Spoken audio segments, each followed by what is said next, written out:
Bonjour Lucie, merci de me recevoir déjà premièrement. Écoute, je vais déjà te poser quelques petites questions. Quand est-ce que tu es arrivée en Australie? Est-ce que tu peux un petit peu m'expliquer comment s'est passée ton arrivée? Est-ce que tu es restée dans une famille d'accueil? Est-ce que tu es allée en backpacker? Explique-moi un petit peu ton arrivée. Alors moi je suis arrivée il y a 8 mois. À mon arrivée j'étais en famille d'accueil pour le premier mois en fait, donc c'était décidé d'avance avec Franco Australia. Franco Australia donc, m'a mis en contact avec une famille. Mais pas, j'avais déjà par avance décidé de vivre en résidence par la suite pour les études parce que c'était plus simple d'être en ville. Mhm. Donc, Voilà, donc tu es restée un mois en famille d'accueil, c'est ça? voilà, ça s'est très Ouais. bien passé, très bonne expérience. Ouais. Mais bon, après, c'est vrai qu'ils avaient une petite fille en bas âge qui avait Mhm. 2 ans. Et bon, bah, en étant étudiante, non, c'est juste pas C'est juste possible. pas possible. Et donc, est-ce qu'ils sont venus par exemple te chercher à l'aéroport? Comment ça s'est Non, bah, passé? en fait, vu qu'elle est mère au foyer et que son mari travaille, donc du coup, elle est à la maison avec la petite. Donc, du coup, j'ai Mhm. pris un taxi. Bon, très simple, de toute façon, on arrive à Sydney, tout est très bien indiqué. Ouais, Même si on est perdu, même si on parle pas très bien anglais, il y a toujours des gens très aimables pour indiquer le chemin. c'est sûr. Donc, sauter juste dans un taxi. 20 minutes après, j'étais arrivée dans la banlieue de Mhm. Sydney, totalement perdue. Je Ouais. suis arrivée en face d'une petite maison, je me suis dit, mais où est-ce que je suis arrivée? Et après, en fait, en rentrant dans la maison, elle était bien plus grande de ce qu'elle paraissait à l'intérieur. D'accord. Et donc, tu t'y es senti L'extérieur, bien ouais. Ouais, et... non, c'était très cosy, c'était super sympa, très accueillant.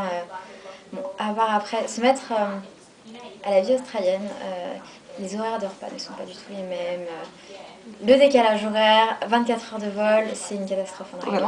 arrivant. Ouais, je crois qu'il faut au moins un petit mois, un Au petit, moins 2 bonnes semaines pour deux se bonnes remettre du semaines pour se mettre décalage dans le horaire. bain. Mm. Mais après, en plus, bon, du coup, vu que je me suis un peu adaptée à la vie de la famille, euh, très sympathiques qui m'ont expliqué, Mhm. qui habitaient juste à côté de la gare, donc très facile pour aller en ville. Après, bon, il y a juste les heures de repas, 18 heures pour dîner le soir, Ouais. C'est un petit peu tôt. c'est une catastrophe. D'accord. Donc voilà. Et donc, au bout d'un mois, tu es Donc partie là, moi je suis en partie en résidence. résidence étudiante. J'avais pas signé le contrat avant. Donc, Mm. j'avais fait ma recherche, j'étais visitée avant Mhm. pour confirmer que je voulais bien aller en résidence et pas aller prendre une colocation, puisque j'avais encore le temps de rechercher ce que je voulais vraiment. Mhm. Donc après, c'était vraiment un choix personnel d'aller en résidence et pas en Étudiant. colocation. Mm. Étant donné que bon, j'aimais là pour étudier, je ne voulais pas être perturbée par. Enfin, je sais très bien ce que c'est des colocations à Mhm. l'étranger. J'ai eu l'occasion de le voir aux États-Unis par des précédentes expériences et je sais que c'est juste pas possible.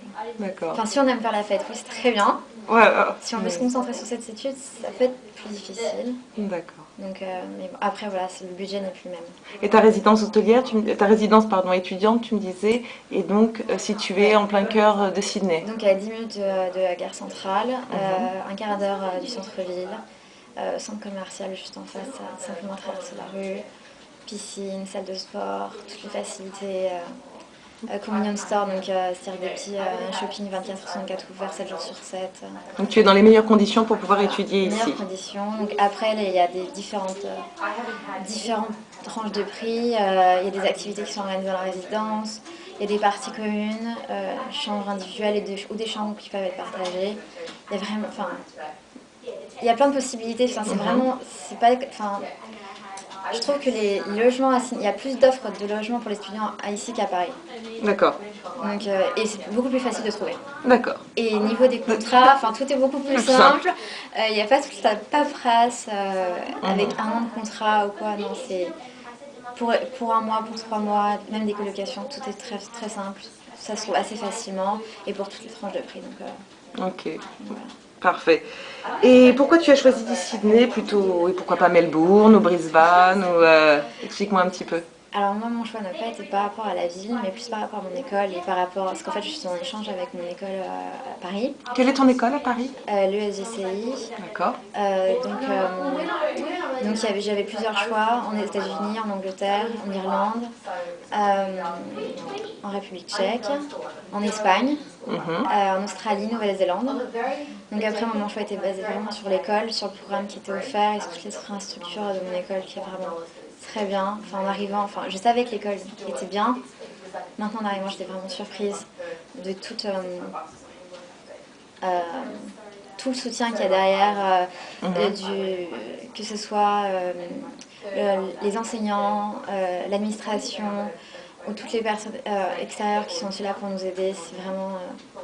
C'est vraiment une expérience, enfin, c'est totalement différent du système français. Enfin. Et quel conseil tu donnerais à un étudiant qui souhaite partir?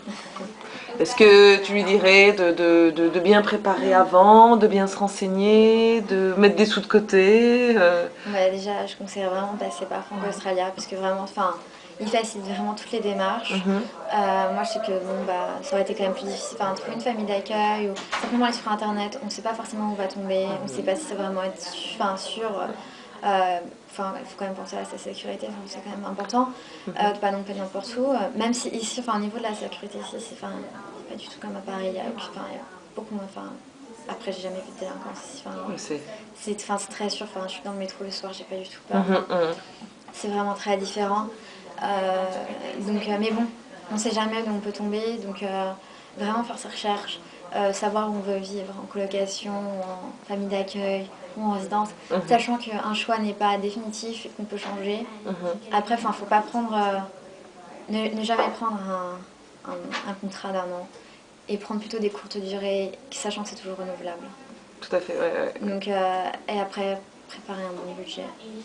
La vie ici est assez chère quand même. Ouais. Donc, être préparé. Être préparé, ouais, voilà, dans tous les sens du terme. Voilà. Et enfin, ma dernière question, comment tu as connu Franco Australia et comment Franco Australia Éducation t'a aidé dans toutes tes démarches Donc j'ai connu Franco Australia par mon école, qui m'a conseillé de passer par Franco Australia pour toutes mes démarches, pour mon visa, pour les inscriptions avec l'école, pour mon logement, pour la sécurité sociale australienne. Enfin, c'est quand même, pour la mutuelle aussi. Bien sûr. Enfin, moi, ça fait 8 mois que je suis là, j'ai quand même fini déjà à l'hôpital. D'accord. Donc, il vaut mieux être rassurée, parce que 400 $ d'hôpital, c'est pas rien. Donc, je pourrais être restée 4 heures. Donc, Franco Australia Éducation t'a bien aidé pour toutes ces démarches, pour les visas, pour la sécurité sociale, pour la mutuelle. Même après mon arrivée, chaque fois que j'envoyais un mail à Sophie, elle m'a toujours répondu. Enfin, voilà. Donc, d'accord. C'est parfait. Parfait. Lucie, je te remercie vraiment pour toutes ces indications. C'est parfait et puis bonne continuation.